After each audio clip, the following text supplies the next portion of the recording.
We are back on SportsCenter, and the Fever are headed back to the playoffs. It's been a couple of rough years, but the addition of course, Caitlyn Clark and Aaliyah Boston, it's all worked out. Napheesa Collier also playing great.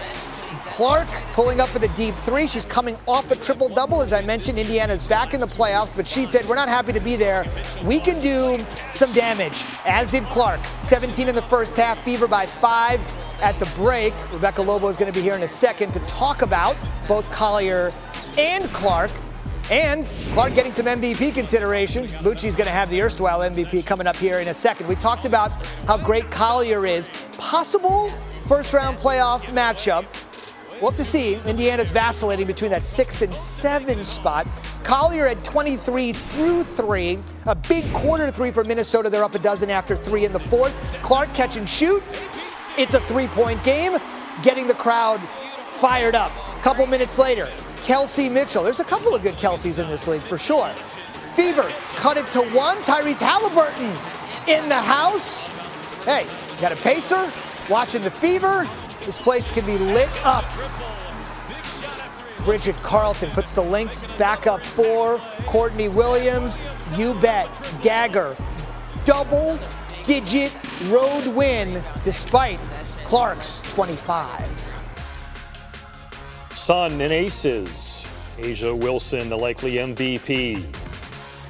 Late in the first quarter, Sun lead by 5. Marina Mabry doesn't start, but she did play 29 minutes. She led the Sun in field goal attempts, 15, 6 of 15. She was 5 of 10 from 2, where that one was. Sun by 7. Carrington puts them up by 9. Later in the quarter, it would go to 14. Aisha Harris. They were just 3 of 16 shooting threes, so that was a rare make from the Sun. That enabled the Aces to peck away at the lead. Kelsey Plum had an outstanding game. Played 34 minutes in this one. Wilson down low with the right hand. I'd give my left arm to be ambidextrous. She had 20 points and 8 rebounds. So now the Aces suddenly, at one point, down by 14, lead by 1. We mentioned Plum's game. 8 of 15 from the floor, 3 of 8 from 3. 27 points for Plum. Wilson looked so good from that range. So silky smooth every time. And this was the dagger. Squish. Chelsea Gray rocking the suburbs just like the Greg Kinn band did. And the Aces, great comeback. They win by 5. She's listed as 6'4". I'm listed as 6'4". We both claim to be taller. Someday America will find out. It's Rebecca Lobo. Great to see you, Rebecca. Let's talk about the Aces. Man, what a gutty, gritty kind of win for them. Really a great watch at the end of the game against the Sun. You know, they're stuck in the 4 seed, the highest scoring team in the league. What about the Aces as they go for their three-peat entering the playoffs? Where do you see them?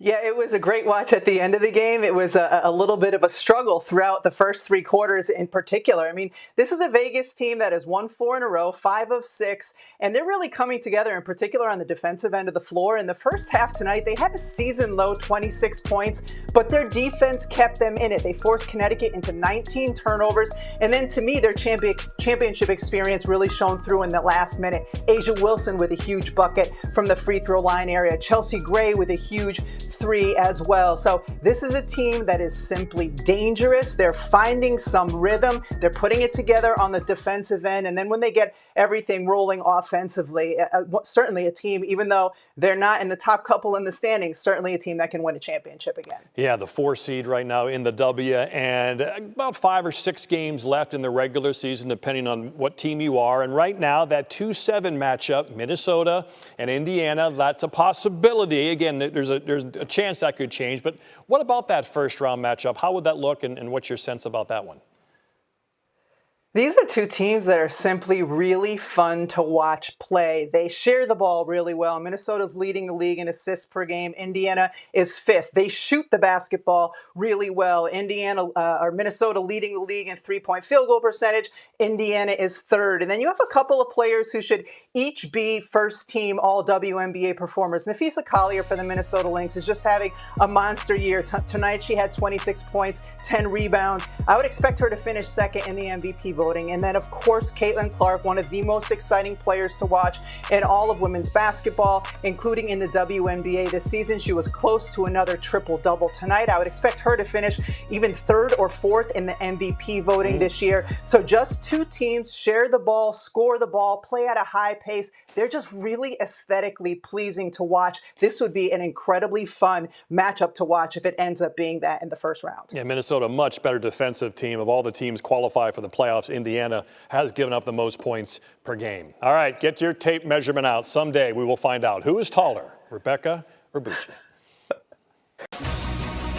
Caitlyn Clark drains one of the most dazzling three-pointers of her career in win over Dream. Caitlyn Clark delivered one of the most jaw-dropping three-pointers of her career in Sunday night's thrilling 104-100 overtime win for the Indiana Fever over the Atlanta Dream, pushing the team to a solid 19-17 record this season. Clark, as dominant as ever, racked up 26 points, including 4 crucial three-pointers, but none stood out as much as the incredible long-range shot she drained early in the fourth quarter. After using an off-ball screen to create space, Clark unleashed an off-balance, fading three-pointer from the corner while a Dream defender was draped all over her. The difficulty of that shot was off the charts. The 22-year-old showcased her lightning-fast release, firing the shot over the outstretched arm of the defender, all while drifting toward the sideline. Already holding the record for the most three-pointers in a season by a rookie, Clark now boasts 111 successful shots from beyond the arc this season, the highest total in the WNBA. This one might just be the most spectacular. New York Liberty star Sabrina Ionescu holds the current record for most three-pointers in a single season, with 128, set during the 2023 season. Clark would need to sink 17 more threes in the next 4 games to tie Ionescu's mark, and if her performance is any indication, it's well within reach.